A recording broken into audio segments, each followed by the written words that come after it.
안녕하십니까, 정의입니다. 허경영 하늘궁에서 80대 노인 사망한 사건, 경찰 강력한 재수사, 경기 북부경찰청장, 양주경찰서장, 과장팀장, 수사관 수사 대상. 이 주제로 말씀을 드리겠습니다. 허경영 하늘궁에서 80대 노인이 사망한 사건이 있었습니다. 이 경찰이 지금 강력한 재수사를 하고 있습니다. 경기 북부경찰청장, 그리고 양주경찰서장, 과장팀장, 수사관, 수사 대상이 되는 것이죠. 그래서 이 사건의 핵심은 뭐냐면 80대 노인이 사망을 했습니다. 그래서 이 부분에 대해서 제가 이 커뮤니티에다가 글을 썼는데요. 이 오늘 허경영 하늘궁에서 80대 노인이 사망한 사건에 대해 경기 북부경찰청장, 양주경찰서장, 과장팀장, 수사관을 직권남용으로 고발했다라는 거예요. 그래서 그 노인의 방에서는 불로유가 발견됐습니다. 그래서 아들은 아버지가 불로유를 마셨다고 신고를 한 거죠. 이때 보면은 부인은 또 불로유를 마시지 않았다, 이런 식으로 부인을 하게 되는데, 이거 앞뒤가 좀 잘 안 맞는 부분이 있어요. 신도들이라면 불로유를 신봉하는 게 당연하지 않겠습니까? 그러니까 예를 들어서 허경영이는 하나님입니다. 그런데 허경영이는 하늘궁에서 자칭 하나님이죠. 그 신도들은 이 허경영 하나님의 말은 절대 명령이 되고 절대 순종의 대상이 되는 것입니다. 그러니까 불로유가 허경영이 이것이 만병통치약인 것처럼 떠들어대는데 누가 이것을 안 마시겠습니까? 신도들은 마시겠죠, 당연히. 그 앞뒤가 안 맞는 거예요. 그래서 그러면 불로유의 거짓에 대해서 밝혀야 되는 거죠. 허경영은 본인을 우주만물 창조신이라고 신도들을 세뇌시켰고, 불로유가 허경영 이름 사진 때문에 영원히 썩지 않고 그것이 재림 예수의 증거라고 했습니다. 불로유는 만병통치약인 것처럼 가스라이팅을 했습니다. 경찰은 불로유는 허경영 사진 이름 때문이 아니라 살균 멸균, 그리고 멸균 포장 때문에 안 썩는 것이고, 허경영 이름 사진과는 아무 관련이 없다는 허경영의 사기 행각을 밝혔어야 했습니다. 그래서 이 허경영이가 나는 불로유를 직접 판매하지 않았다, 스티커를 판매한 것은 또 그 추종자들이었다, 이런 식으로 빠져나가는데, 그런데 경찰은 조금만 신경 썼으면 허경영이가 불로유의 효과가 높아지기 위해서는 100만 원을 주고 축복을 받으면 효과가 높아진다, 이런 발언을 합니다. 그리고 우리가 방송에 나온 내용을 우리가 보게 되면은 그 한 신도가 그런 얘기 하거든요. 올라갈수록 더 세진다, 이 효과가 세진다. 그러니까 300만 원을 내고 이 백홍명패를 받는다든지 또 대천사를 받는다든지 하면 더 약효가 세진다, 이런 식의 이제 그 증언이 아니냐, 이런 생각을 안 할 수가 없습니다. 그러면은 이 허경영이 이런 거를 가지고 경찰 심판을 했어야 되는데, 그게 아니라 이때 보면은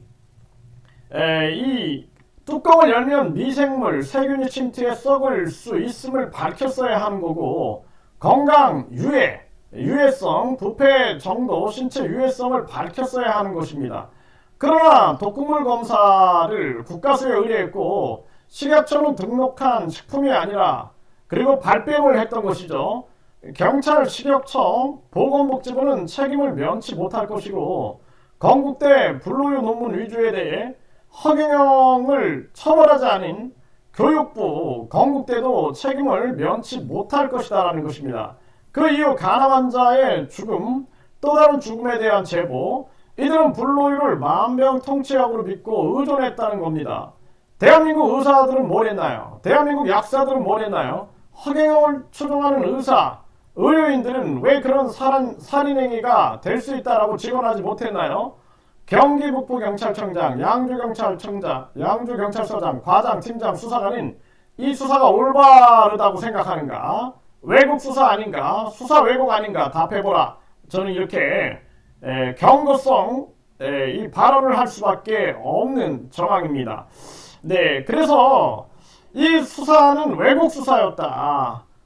누가 봐도 이 불로유에 대해서 이것이 신체 유해성, 건강 유해성, 부패 정도 이것을 조사하고 그 노인께서 그분이 지병이 있다 그러면 이 불로유를 먹어서 이것이 영향을 미쳤는가 이런 부분을 수사를 해야 되는데 그게 아니라 국가수 검사 결과 이상무 하다 보니까 이것에 대해서 이 허경영 집단들은 계속 광고를 하면서 마치 국가수에서 이 인정을 한 것처럼 떠들어댔던 것이죠. 이거 용서할 수 없는 것입니다. 이거 그래서 반드시 이런 부분에 대해서 총체적으로 심판을 하게 해야 한다.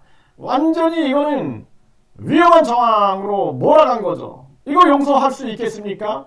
그리고 이번에 천하의 기적 이것도 허경영 집단이 결국에는 종교범죄대책협의회 공익활동을 방해하기 위해서 한 것이 아니냐. 네, 추가 고소장과 더불어서 이 부분에 대해서 양주 경찰서까지 강력하게 심판을 해야 한다. 저는 그렇게 생각을 하고 제가 지금 걱정이 되는 것은 미국인 전 판사의 죽음 그리고 가남 환자의 죽음 이런 게 또 건국대학교 이 논문 이 문제가 다 양주 경찰서로 배정이 되고 있는 것입니다. 양주 경찰서를 믿을 수 있는가?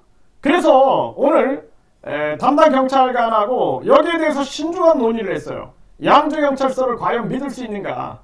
그래서 이번에 경기북부 경찰청장, 양주 경찰서장, 과장팀장, 수사관 수사 대상에 올려놓고 수사를 해야 한다. 그리고 김기봉이의 녹취록을 들어보면은 허경영 하늘궁의 비서실장이죠. 본인이 최사랑 사건에도 관여해가지고 위에 경찰청장 그 밑에 경찰서장이 90도로 그러면서 이것을 무혐의 시켰다라는 식의 발언들을 하게 됩니다. 물론 전원이지만 이런 부분들 또 허경영 측근이 무슨 뭐 이런저런 돈 얘기를 하면서 이런 돈이 어디로 흘러갔느니 뭐 이런 얘기를 하고 있는데 이런 거 총체적으로 제공해가지고 싹 다 조사를 해야 한다. 이게 정말 심각한 문제가 아닐 수가 없어요. 이런 문제들에 대해서 우리가 적극적으로 움직여 나가야 된다. 그동안 종교범죄대책협의회에 사명이 있음에도 불구하고 박경자는 뭘 했는가? 김태원이는 뭘 했는가? 정말 기가 막힌 일이 아닐 수가 없습니다. 그래서 이제 이 종교범죄대책협의회 상임 대표로서 저는 정말 목숨 걸고 이 싸움에서 반드시 승리하기 위해서 총력을 기울이도록 하겠습니다. 여러분들이 많이 응원해 주시길 바라겠습니다.